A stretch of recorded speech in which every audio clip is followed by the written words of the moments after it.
Hello students, আজি আমাৰ টপিকটো হ'ব ডাইমেনশ্যন অফ ফিজিকেল কোৱান্টিটি। তাৰ আগতে আমি জানিব লাগিব ডাইমেনশ্যন কি হয়। আমি ইউনিট কি পাইছিলোঁ দুই ধৰণৰ, এটা হৈছিল ফাণ্ডামেণ্টেল, আনটো আছিল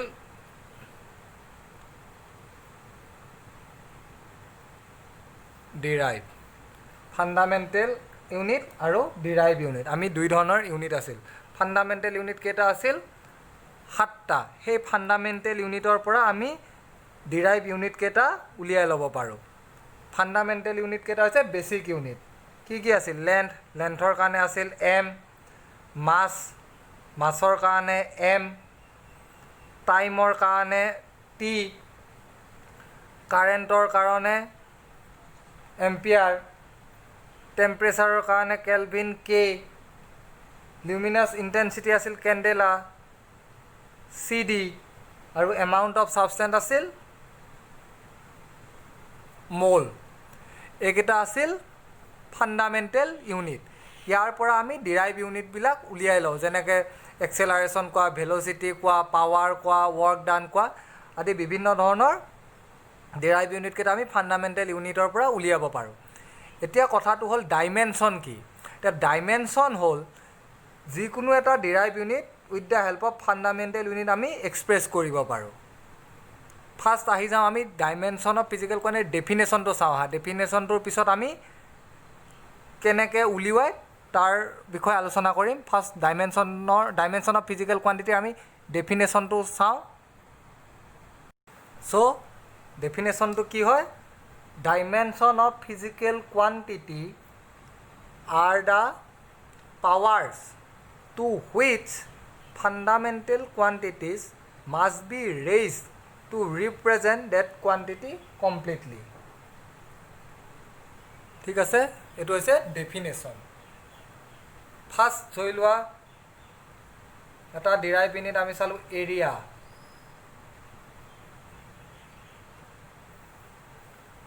এৰিয়া আমাৰ কি হয়?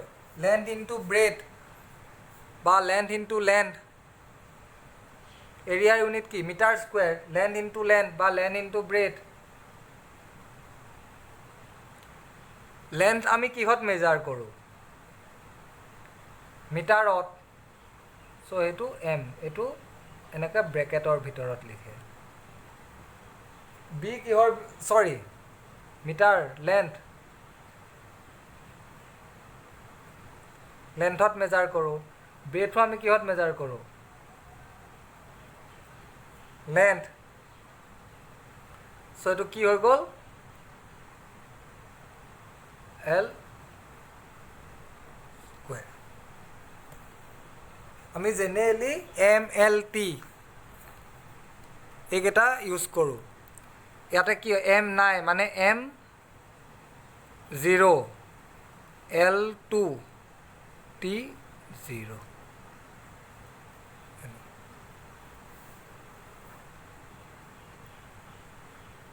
ঠিক আছে, এৰিয়া।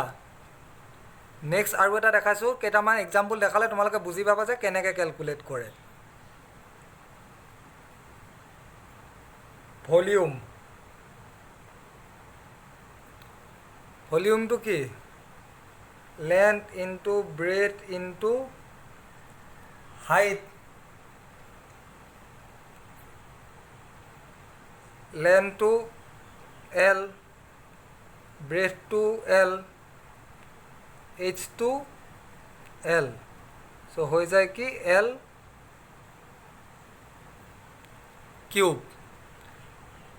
একেই, মানে M0, L কিউব, T0। এইটো অৰ্ডাৰতে লিখে, MLT অৰ্ডাৰ। ধৰি লোৱা ডেনচিটি।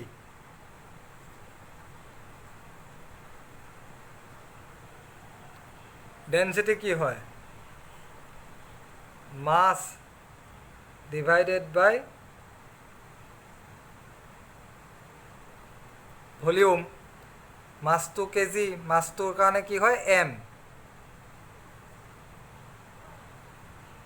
ভলিউম আছিল L কিউব এটা কি হ'ব m ওপৰত গ'লে l to the power -3 t to the power 0 ঠিক আছে নেক্সট আৰু এটা চাওঁ আহা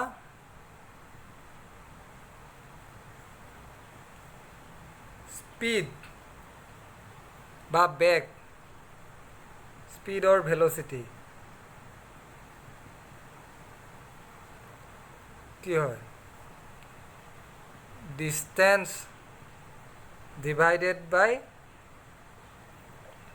টাইম ডিস্টেন্স কিহত মেজাৰ কৰে মিটাৰত m টাইম টিত সেকেন্ড টি সো এটো হ'ব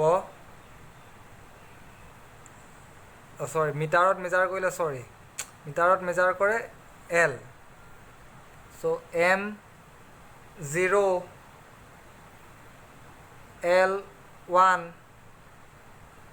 to 1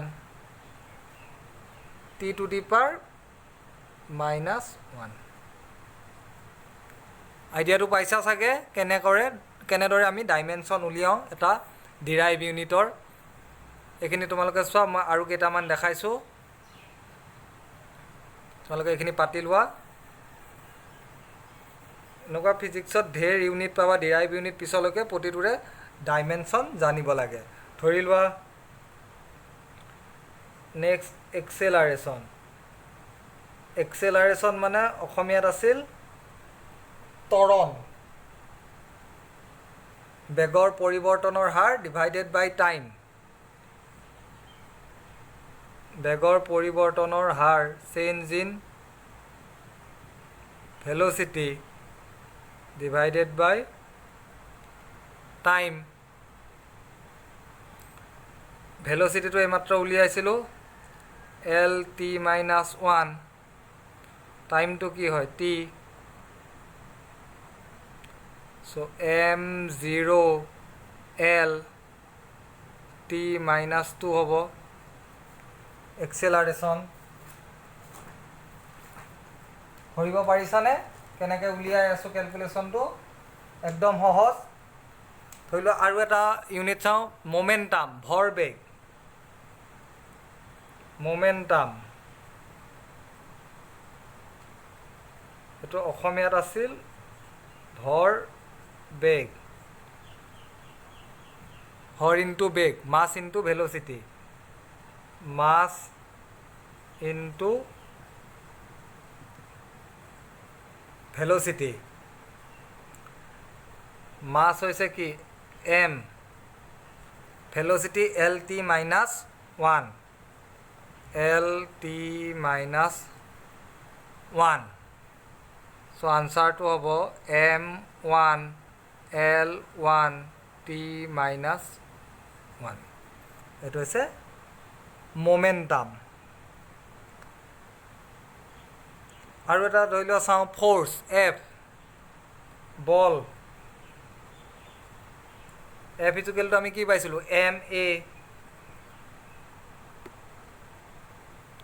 m into a mass m a acceleration etu mane ki asil acceleration toron m0 l t -2 so m1 l1 t -2 so এনেকুৱা সবৰে আমি উলিয়াব পাৰিম নেক্সট আহি গৈছে ধৰি লোৱা ওয়াৰ্ক ডান আমি পাইছিলো ওয়াৰ্ক ডান কাৰ্য ফোর্স f into s পাইছিলো আমি এটো ক্লাস 9 তে পাইছো ফোৰ্সৰ কাৰণে m1 l1 t -2 s distance কিহত মেজাৰ কৰে l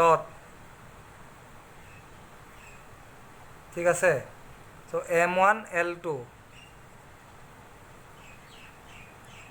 t minus 2 এইটো হৈছে ৱৰ্ক ডান এনেকুৱা আমি নেক্সট পিছৰ চেপ্টাৰত বেলেগ বেলেগ কিছুমান পাই যাই থাকিম সেইমতে আমি উলিয়াই থাকিব পাৰিম মই এতিয়া অলৰেডি যিবিলাক আগতে পাইছা সেইকেইটাৰ ডাইমেনশ্যন উলিয়াই দেখাইছোঁ নতুন নতুন ডিৰাইভ ইউনিট আমি পিছৰ লেচনত পাম তেতিয়া আমি তাৰ ডাইমেনশ্যনখিনি উলিয়াব চেষ্টা কৰিম নেক্সট আৰু এটা দেখাইছোঁ ধৰা